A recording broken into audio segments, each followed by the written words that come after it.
हाँ जी, नमस्कार। आप सबों का बहुत बहुत स्वागत है आपके अपने वैभव क्लासेस के इस YouTube परिवार पर। आज के इस क्लास में हम लोग देखने वाले हैं क्लास 12th के कुछ महत्वपूर्ण प्रश्न पत्र जो आपके परीक्षा के दृष्टिकोण से महत्वपूर्ण होते हैं। तो चलिए यहाँ पर हम लोग पहला प्रश्न पत्र देखेंगे। निकोटीन के क्या प्रभाव होते हैं, यानी कि इफ़ेक्ट्स ऑफ निकोटीन देखेंगे। एडिक्शंस क्या होता है, यानी व्यसन की परिभाषा जानेंगे और जानेंगे मिमिक्री क्या होती हैं। उसके बाद एमनियन के क्या कार्य होते हैं। तो चलिए पहला हम लोग देखते हैं निकोटीन के कौन कौन से प्रभाव होते हैं।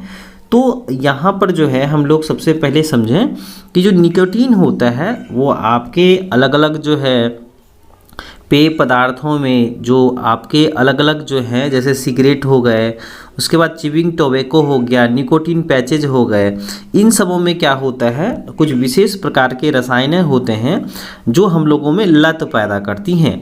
तो निकोटीन जो होता है इनके प्रभाव में हम लोग लिख सकते हैं कि इनके जो प्रभाव हैं रुधिर वाहिकाओं के संकीर्णन को बढ़ाता है। यानी कि जो निकोटीन होते हैं वह क्या करता है, रुधिर वाहिकाओं यानी कि जो धमनी और शिराएं होती हैं उनमें जो डायमीटर होता है उनकी संकीर्णन को बढ़ाता है। कहने का मतलब कहीं ना कहीं जो है यह हमारे रक्तचाप को क्या करेगा, यह इनकी जो दर होगी, वृद्धि होगी, उसको क्या करेंगे, वो एनहांस करेंगे। तो धड़कन यानी जो रक्तचाप होता है इनके दर को भी बढ़ाता है। उसके बाद हम लोग देखें अगला, सामाजिक बुराई उत्पन्न करता है। कहने का मतलब ये हुआ कि जब हम लोग निकोटीन या ऐसे कुछ नारकोटिक नशीली पदार्थों का सेवन करते हैं तो इससे क्या होती हैं, सामाजिक बुराइयां सामने आती हैं। चलिए उसके बाद देखें, तंबाकू की उच्च सांद्रता में पक्षघात उत्पन्न होता है। यानी कि हो सकता है हमारे शरीर के जो न्यूरॉन्स होते हैं वो रप्चर कर जाए, हमारे शरीर की जो तंत्रिका तंत्र हैं उन पर क्या हो, आघात हो, यानी कि वो डैमेज हो जाए। चलिए उसके बाद हम लोग अगला देखें, व्यसन यानी एडिक्शंस की परिभाषा दें।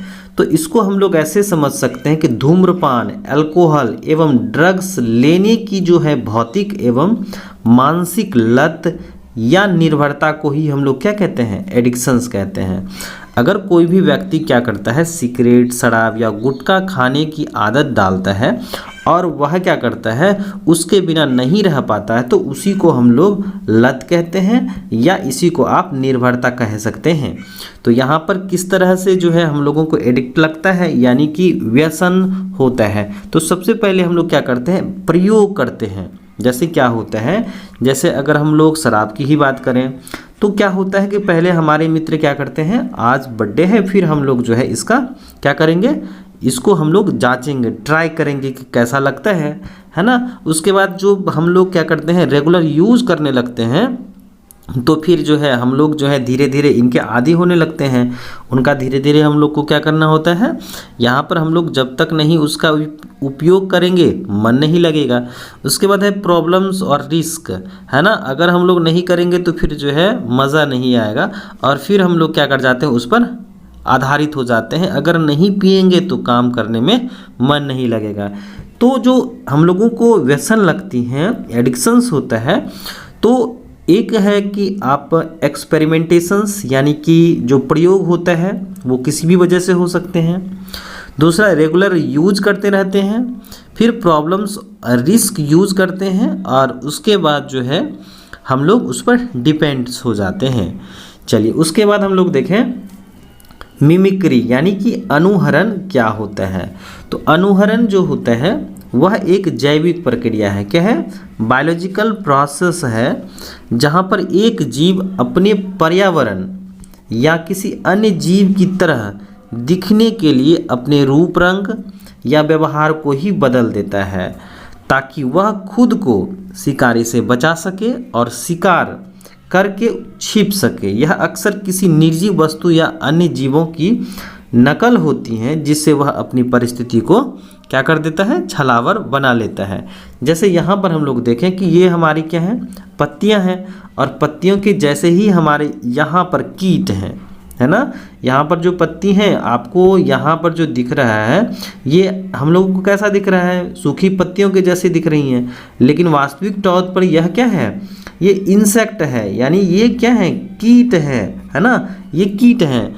यहाँ पर जो है जो बाघ हैं वो अपने पर्यावरण में छुपने का प्रयास कर रहे हैं। तो कुछ ऐसे उदाहरण हैं जैसे स्टिक इंसेक्ट्स जो होते हैं, यह सूखी टहनी जैसा ही दिखलाई देता है ताकि वह अपने शत्रु से रक्षा कर सके और किसी दूसरे जो है भोजन को वो खा सके।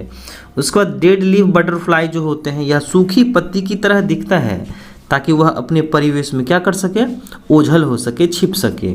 फिर बाघ देख लेते हैं।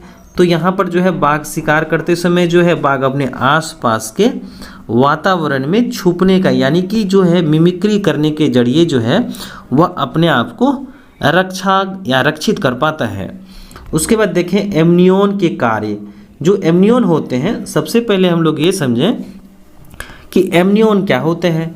तो एमनियन जो होता है हमारे शरीर में क्या होते हैं, एक्स्ट्रा एम्ब्रायोनिक मेम्ब्रेन्स होते हैं, यानी कि जो एक्स्ट्रा एम्ब्रायोनिक